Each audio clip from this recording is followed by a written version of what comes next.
আহলে সুন্নাত ওয়াল জামাতের নাজাত প্রাপ্ত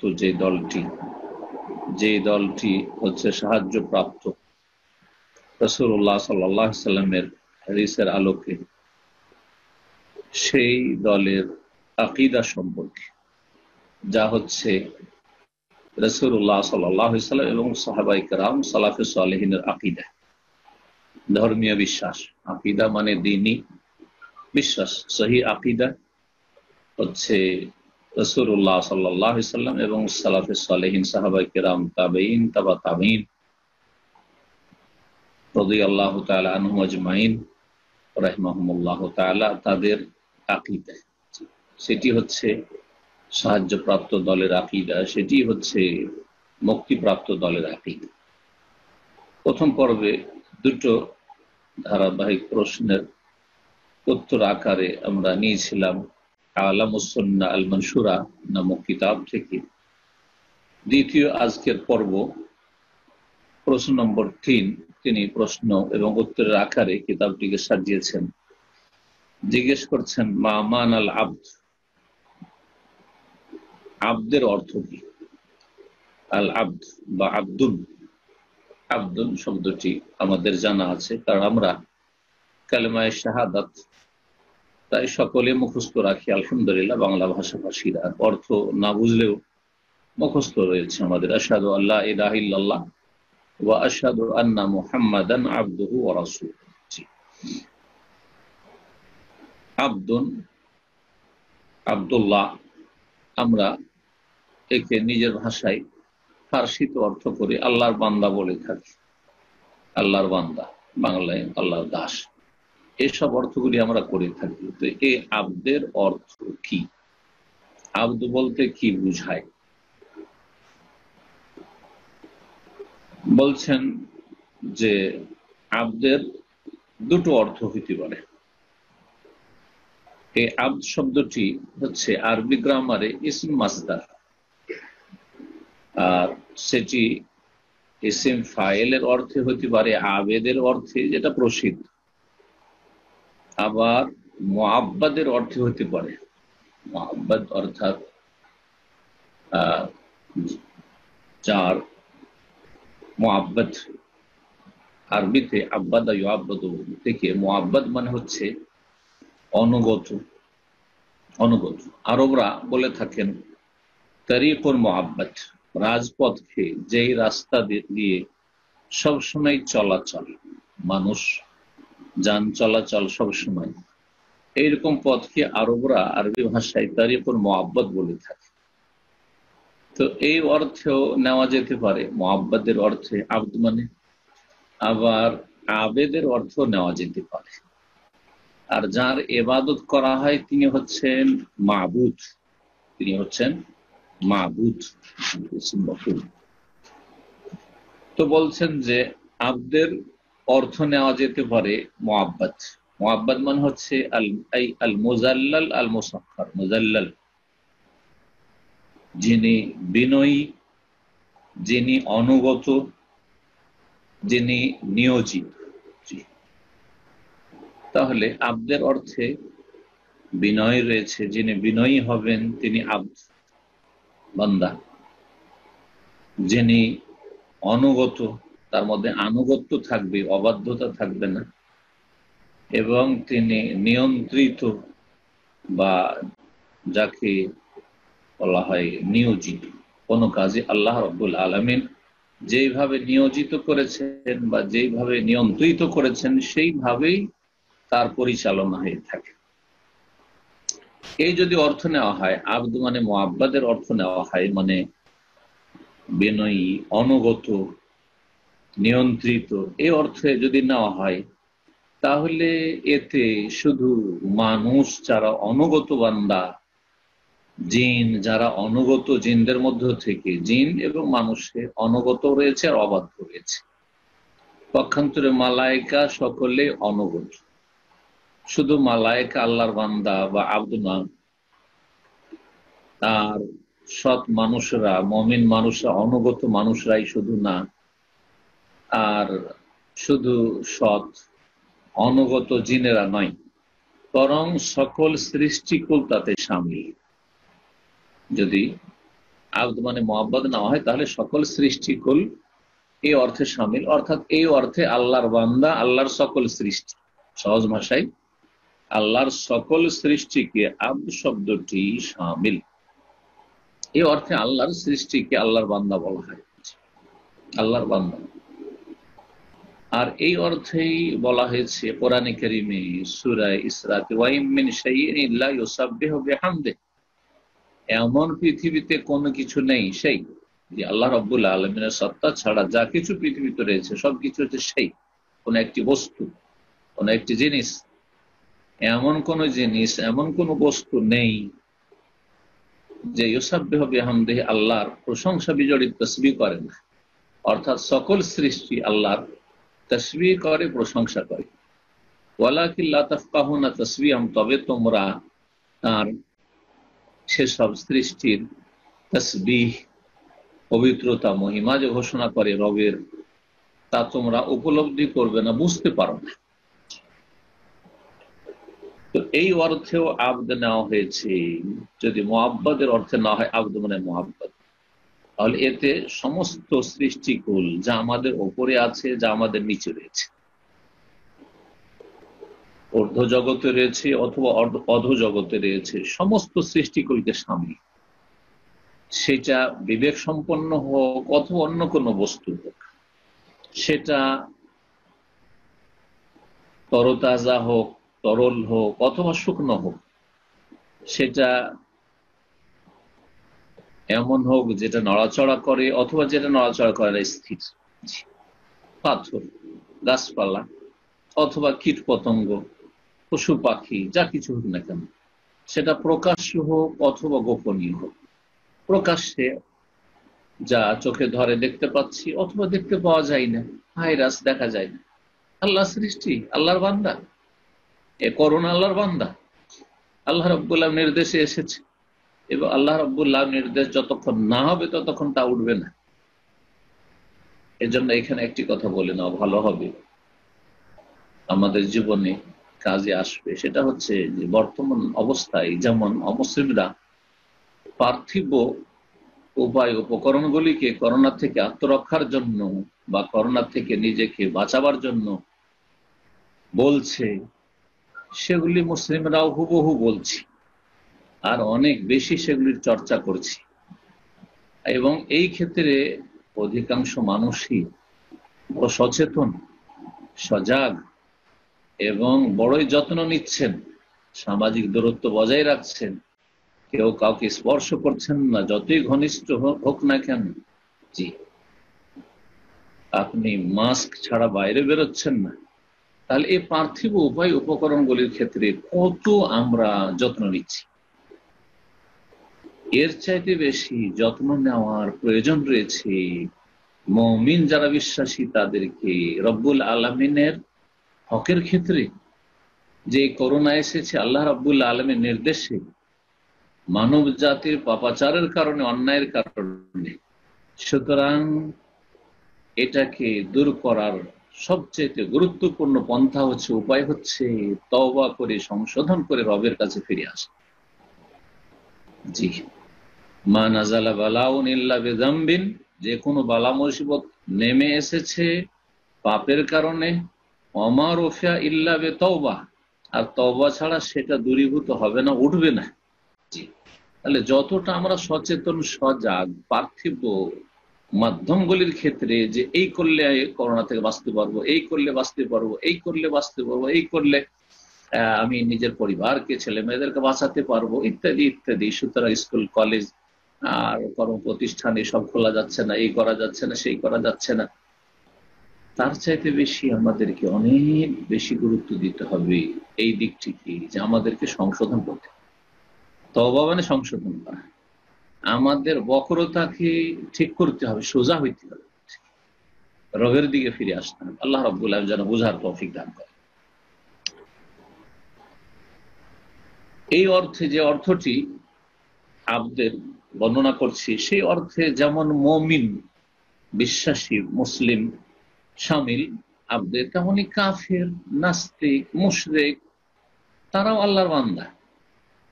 এটাকে ব্যাপক অর্থে বলা যেতে পারে, আম অর্থে বা সাধারণ অর্থে বলা যেতে পারে, যেটা আব্দ মানে মুআব্বাদ, অনুগত।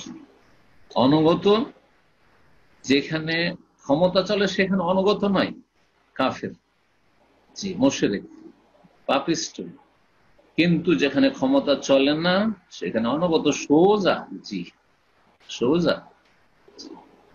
আল্লাহ রাব্বুল আলামিন যেখানে সোজা করতে চেয়েছেন সেখানে অবাধ্য সোজা হয়ে গেছে। জি, সৃষ্টিগত বিষয়গুলিতে গত সপ্তাহে এই বিষয়ে ইঙ্গিত করেছিলাম।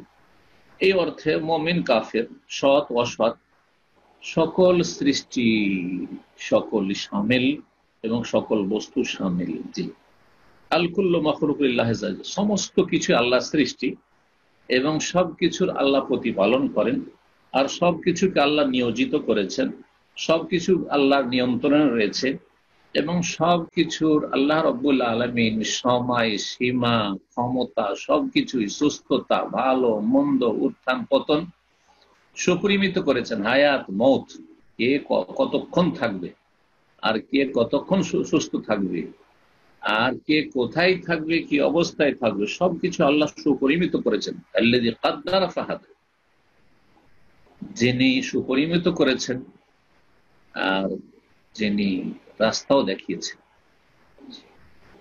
যিনি সৃষ্টি করেছেন, সুপরিমিত করেছেন।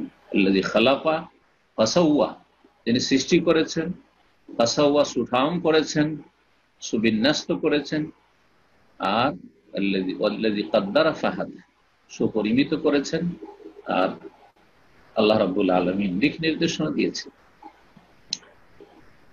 এবং সবকিছু আল্লাহ রাব্বুল আলামিনের ইচ্ছাধীন নির্দিষ্ট সময় পর্যন্ত চলাফেরা করতে পারে, যে সামান্যতম আগে বাড়তে পারে না। আল্লাহ রাব্বুল কোরআন কারীমে ইরশাদ করেছেন, আলাইকা তাকদীরুল আজিজিল আলীম, এটি হচ্ছে মহাপরাক্রান্ত, যিনি সর্বজ্ঞ, সবকিছু জানেন, তার পক্ষ থেকে সুপরিমিত। দ্বিতীয় অর্থ আবদের হচ্ছে আবেদ, যেটা শুরুতে বলেছি, আবেদ। আবেদ মানে ইবাদতকারী, আমরা আবেদ নাম রেখে থাকি, কিন্তু ভারত, বাংলাদেশ, পাকিস্তানের উর্দু ভাষী, বাংলা ভাষী মানুষরা আবেদ শুধু নাম রাখতে জানেন না। আবেদ রাখলে তো যথেষ্টই ছিল, হ্যাঁ, আবেদুর রহমান রাখলে তো ঠিক আছে, আবেদুল্লাহ রাখলে তো ঠিক আছে, কিন্তু আমাদের দেশের অধিকাংশ লোকের আবেদ আলী, আবেদ হুসেন, জি, আবেদ আহমদ, না না না, তো শিরকি নাম। আবেদ আলী মানে আলীর ইবাদতকারী, আবেদ হুসেন মানে হুসেনের ইবাদতকারী, আবেদ আহমদ মানে আহমদের ইবাদতকারী, গায়রুল্লাহ, শিরকি নাম। যদিও এই নিয়তে রাখেননি হয়তো, কিন্তু আপনার ভাষাগত শিরক, এই নামটি শিরকি নাম। জি, সুতরাং আমাদেরকে সতর্ক হইতে হবে এই ক্ষেত্রে। আমাদের দেশে এই জোড়া জোড়া নাম রাখাই অধিকাংশ লোকই কিন্তু এই শিরক বিদআতে লিপ্ত রয়েছে। তো আব্দুন মানে আবিদ, এই অর্থ যদি না হয় তাহলে তখন বান্দার খাস অর্থ হবে, সাধারণ বা ব্যাপক অর্থ হবে না। অর্থাৎ আল মুহিব আল মুতাজাল্লিল, যিনি আল্লাহকে ভালোবেসে ইবাদত করেন, যিনি আল্লাহর সামনে স্বেচ্ছায় অনুগত, যিনি আল্লাহর সামনে বিনয়ী, স্বেচ্ছায় বিনয়ী, আর তিনি হচ্ছেন একমাত্র ঈমানদার, বিশ্বাসী, মুমিন, মুসলিম, আত্মসমর্পণকারী। সে মানুষ মুমিন মুসলিম, জিন মুমিন মুসলিম, অথবা যাবতীয় মালায়েকা ফেরেশতা যারা আল্লাহর সম্মানিত বান্দা, এরা হচ্ছে সম্মানিত বান্দা। আর বাকি যারা অবাধ্য, যেখানে পারছে না সেখানে শুধু আল্লাহর সামনে অনুগত, তারা সম্মানিত নয়, তারা লাঞ্ছিত। জি, এবং তারাই হচ্ছে আল্লাহ ভীরু ওলি, ওয়া আউলিয়াউল মুত্তাকুন, আল্লাযীনা লা খাউফুন আলাইহিম ওয়া লা হুম ইয়াহজানুন, যাদের কোনো ভয় নেই আর তারা চিন্তিত হবে না।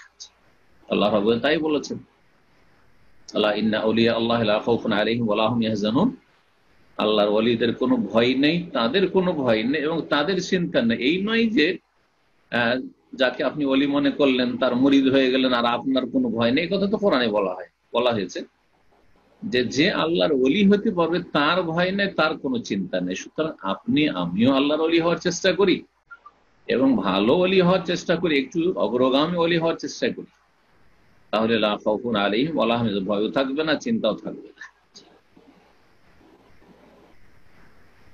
তারা কারা? আল্লাযীনা আমানু ওয়া কানু ইয়াত্তাকুন, যারা বিশ্বাসী, অবিশ্বাসী নয়, যারা তাওহীদবাদী, যারা মুশরিক নয়, যারা স্বেচ্ছায় অনুগত, স্বেচ্ছায় আল্লাহর অনুগত, আল্লাহর সামনে বিনয়ী, আল্লাহকে ভালোবাসে, আল্লাহর দ্বীনকে ভালোবাসে, আল্লাহর কথাকে ভালোবাসে, আল্লাহর আদেশ নিষেধ পালন করাকে ভালোবাসে, তাদের কোনো ভয় নেই এবং তাদের কোনো চিন্তা নেই, এবং তারা পাপ থেকে বেঁচে থাকার জন্য চেষ্টা করে, সুতরাং তারা মুত্তাকি। 4 নম্বর প্রশ্ন বলছেন মাহিয়াল ইবাদা। তাহলে আব্দ সম্পর্কে জানলাম যে আব্দের দুটো অর্থ রয়েছে, যা বিস্তারিত আলোচনা হলো। ইবাদত তাহলে কি জিনিস?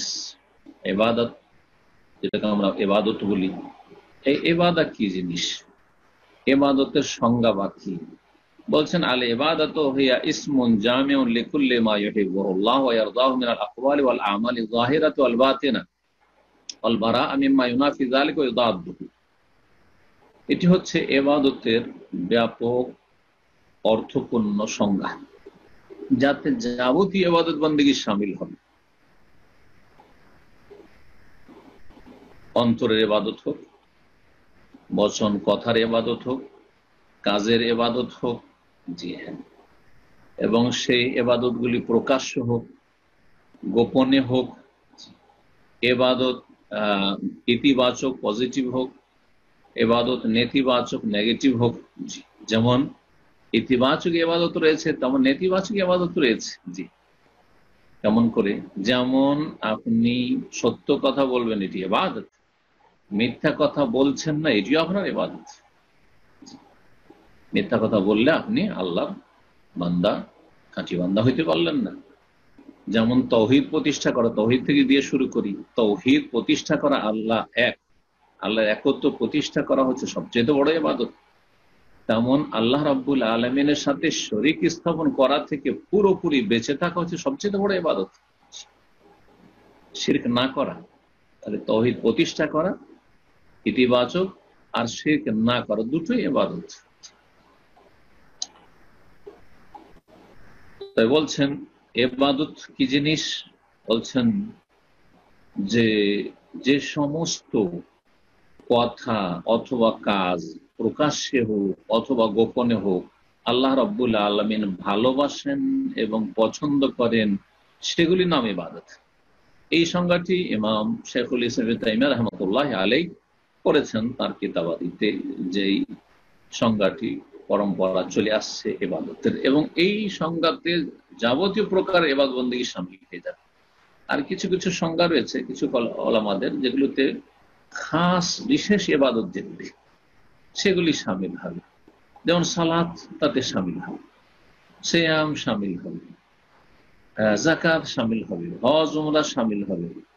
কিন্তু কর্মজীবনে আপনি রুজি রোজগার করছেন, যে হালাল খাবো, হারাম থেকে বেঁচে থাকবো এবং আমার দায়িত্ব পালন করব, আমি আমার স্ত্রীকে অনাহারে রাখবো না, আমার ছেলে মেয়েদের ভালো প্রতিপালন করব, সেই জন্য যে রুজি রোজগার করছেন, আপনি ডিউটি করছেন, আপনি ব্যবসা বাণিজ্য করছেন, আপনি যে কোনো রকমের ইনকাম সোর্সে লেগে আছেন, সেগুলিও যে আল্লাহর ইবাদত বন্দেগীর অন্তর্ভুক্ত, কারণ এগুলি আল্লাহ পছন্দ করেন এবং এগুলি আল্লাহ রাব্বুল আলামিনের সন্তুষ্টির কারণ, যে আপনি হালাল খাবেন, হারাম খাবেন না, আপনি আপনার দায়িত্ব পালন করবেন। এমনকি মুমিনের নিদ্রাও এই অর্থে ইবাদত, কারণ নিদ্রার উদ্দেশ্য হচ্ছে যে আমি কিছুক্ষণ যদি ঘুমিয়ে নিতে পারি, তাহলে তারপরে আমি তাহাজ্জুদ পড়তে পারবো, ফজরে ঠিক টাইমে উঠে যেতে পারবো, আর তারপরে আমি দিনে ভালোভাবে ডিউটি করতে পারবো, রুজি রোজগার করতে পারবো, আমার মালিকের যার আমি জব করি তার কাজে আমি সেখানে শিথিলতা দেখাবো না বা গাফিলতি করব না,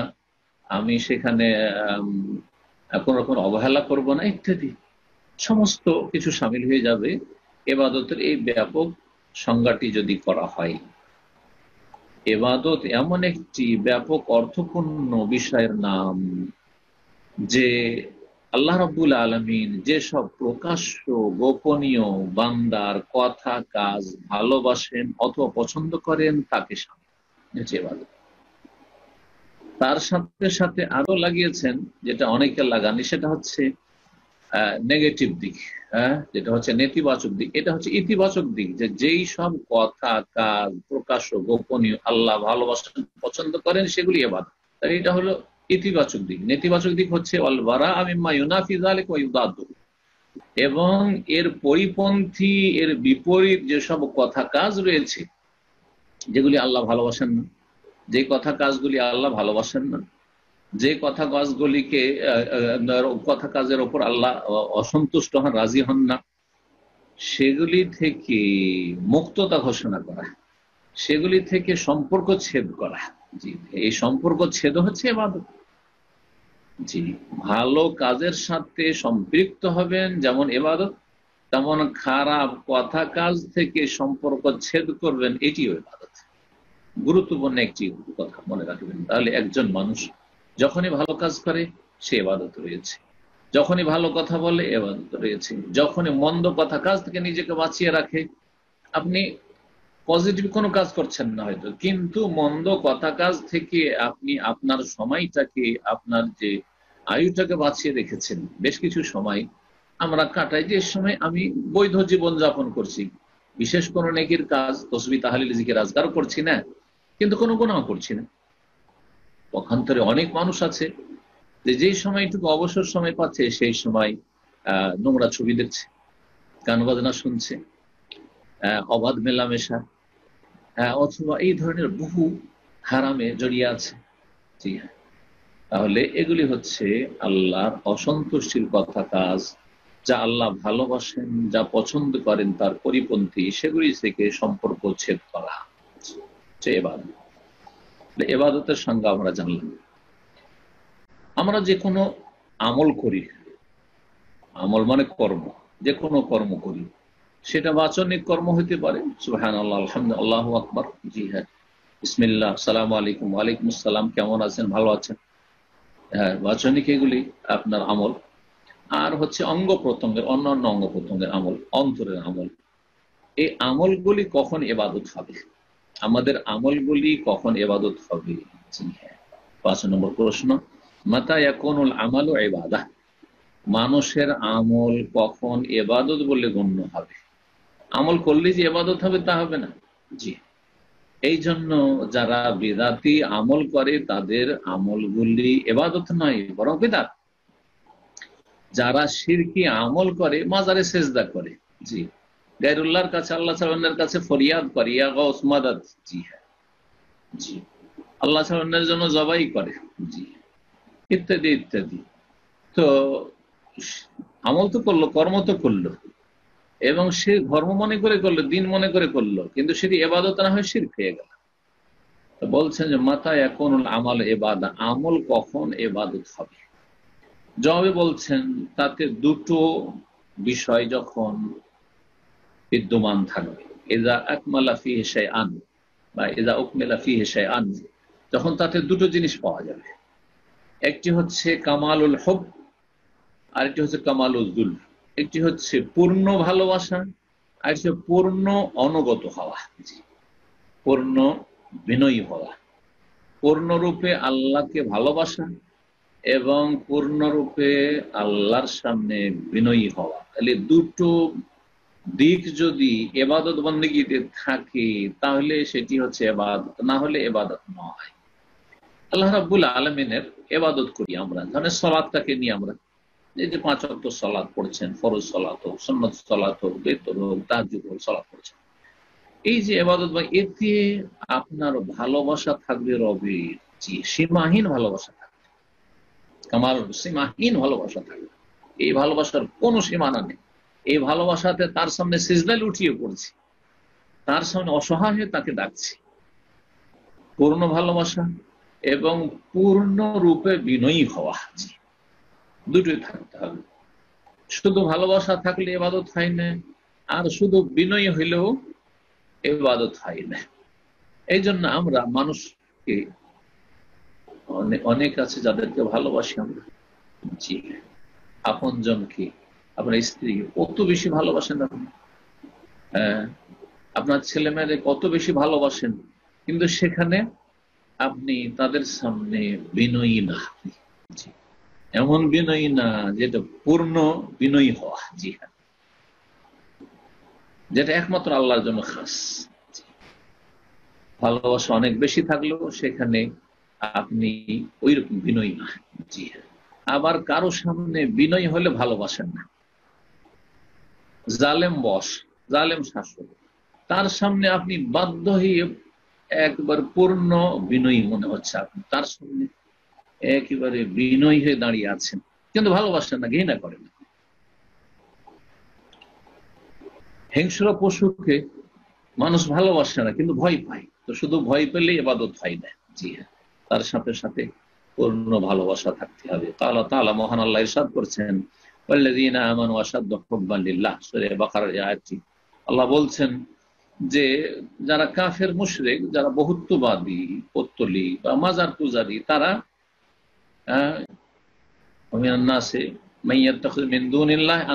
কিছু কিছু মানুষ আছে যারা আল্লাহ ছাড়া অন্য শরীক স্থাপন করেছে। সেসব দেবদেবীকে, দুর্গা দরগাকে, খাজাকে, আপনার জিলানিকে ইউহিব্বুনা কাহুব্বি, আল্লাহর মতো করে ভালোবাসে। বরং আল্লাহর সামনে তাদের কান্না আসে না, মাজারে গিয়ে কান্না আসে, গায়রুল্লাহর সামনে কান্না আসে। আল্লাহর কাছে চাওয়ার তাদের ঢং নেই, চাই না। যত বালা মুসিবত বাড়তে থাকে তত বেশি ধর্ণা দেয় গিয়ে মাজারে, তত বেশি শিরিক করে। তাদেরকে ভালোবাসে এইসব বাতিল উপাস্যকে আল্লাহর মতো করে। যেমন আল্লাহকে ভালোবাসা উচিত, তেমন এই ভালোবাসাটি অন্য জায়গায় দিয়ে দেয়। আমানু, পক্ষান্তরে যারা ঈমানদার, সত্যি তৌহিদবাদী মুমিন, আশাদ্দু হুব্বান লিল্লাহ, সবচেয়ে বেশি আল্লাহকে ভালোবাসে। তাহলে সবচেয়ে বেশি আল্লাহকে ভালোবাসা আর নাম হচ্ছে ইবাদত, তার সাথে সাথে সবচেয়ে বেশি বিনয়ী হওয়া, অনুগত হওয়া। মহান আল্লাহ আর ইরশাদ করছেন, ইন্নাল্লাযীনা হুম মিন খাশিয়াতি রাব্বিহিম মুশফিকুন, নিশ্চয় যারা তাদের প্রতিপালকের ভয়ে ভীত থাকে, আল্লাহর ভয় চরম ভীত হয়। তো আল্লাহর ভয়ও থাকবে এবং আল্লাহর ভালোবাসা থাকবে, আল্লাহর ভয়ও থাকবে এবং আল্লাহর ভালোবাসাও থাকবে। এই আয়াতগুলি দ্বারা ইবাদতের মধ্যে যে কোয়ালিটিটা থাকতে হবে সেটা প্রমাণিত হয়। মহান আল্লাহ এই দুটোই গুণকে একটি আয়াতে সূরাতুল আম্বিয়ার আয়াত নম্বর 90 একত্রিত করে ইরশাদ করেছেন, ইন্নাহুম কানু ইয়াসারিউনা ফিল খায়রাত ওয়া ইয়াদউনানা রাগাবান ওয়া রাহাবা ওয়া কানু লানা খাশিঈন। বেশ কিছু আম্বিয়া রাসূলগণের নাম উল্লেখ করার পরে, তাদের ঘটনাবলী বর্ণনা করার পরে বা তাদের কথা উল্লেখ করার পর বলছেন যে তারা ভালো কাজগুলিতে, ভালো কথা কাজে প্রতিযোগিতা করত, অগ্রণী ভূমিকা পালন করতো। তারা দৌড় দিত ভালো কথা কাজে। ওয়াদউনানা, এবং তারা আমাকে ডাকতো। আল্লাহ বলছেন তারা আমাকে ডাকতো রাগাবাম ওয়া রাহাবা, বড় আগ্রহের সাথে এবং বড় ভয় ভীতির সাথে। যেমন তাদের আগ্রহ থাকতো আল্লাহকে পাওয়ার, আল্লাহ সন্তুষ্টি পাওয়ার, আল্লাহর ভালোবাসা নিয়ে দৌড় দেওয়া, তেমনি আল্লাহর ভয়ও থাকতো, আল্লাহর ভয়ও থাকতো। ওয়া কানু লানা খাশিঈন, এবং তারা এই আম্বিয়া রাসূলগণ আমার সামনে বড়ই অনুগত বা বিনয়ী ছিল। তারা বিনয়ী ছিল এবং তারা ভয়ও পেত খুব বেশি, এবং তারা বড়ই আগ্রহীও ছিল। এই বৈশিষ্ট্যগুলি থাকতে হবে ইবাদত বন্দেগীতে, তাহলে ইবাদতে রূহ পাওয়া যাবে, আত্মা পাওয়া যাবে। তাতে ইবাদতের আত্মা হচ্ছে খুশু, জি জি, বিনয়ী হওয়া। যেই ইবাদত বন্দেগীতে খুশু নেই, সালাত শুরু করলেন, শেষ করে দিলেন, তারপর তার থেকে কিছুই স্বাদ পাচ্ছেন না, মজা পাচ্ছেন না, কারণ এই বৈশিষ্ট্যগুলি তাতে নেই। রাগাবা, চরম আগ্রহী হইতে হবে। রাহাবান, চরম ভয়ভীতি অন্তরে থাকতে হবে। এবং বড়ই অনুগত হইতে হবে। এই বৈশিষ্ট্যগুলি না থাকার কারণে আমরা ইবাদতে মজা পাই না বা স্বাদ পাই না। আজকে এখানে আলোচনা শেষ করছি, আর বাকি সময়টা ইনশাআল্লাহ তাআলা আমরা কিছু প্রশ্ন উত্তর আপনাদের নেব। আশা করব যে প্রশ্ন উত্তর যদি আকীদা সম্পর্কে যেহেতু আলোচনা চলছে, ইতিকাদ আহলুস সুন্নাহ ওয়াল জামাত বা মুক্তিপ্রাপ্ত দলের আকীদা সম্পর্কে, তো এই সম্পর্কে যদি জিজ্ঞাসা করেন সবচেয়ে ভালো, সেগুলি প্রাধান্য পাবে। আর তারপরে যেগুলি প্রয়োজন সেসব আকীদার কথাই হোক, তাওহীদ সুন্নাতের কথাই হোক, অথবা ইবাদত বন্দেগীর কথাই হোক, অথবা আখলাক চরিত্র মামলার আদান প্রদানের কথা হোক, এছাড়া অন্য কিছু যেগুলি প্রশ্নে কোনো ফায়দা নেই সেসব প্রশ্নকে আপনারা এড়িয়ে চলবেন। জাযাকুমুল্লাহ খাইরান। সুবহান রাব্বিকা রাব্বিল ইজ্জাতি আম্মা ইয়াসিফুন ওয়া সালামুন আলাল মুরসালিন ওয়ালহামদুলিল্লাহি রাব্বিল আলামিন।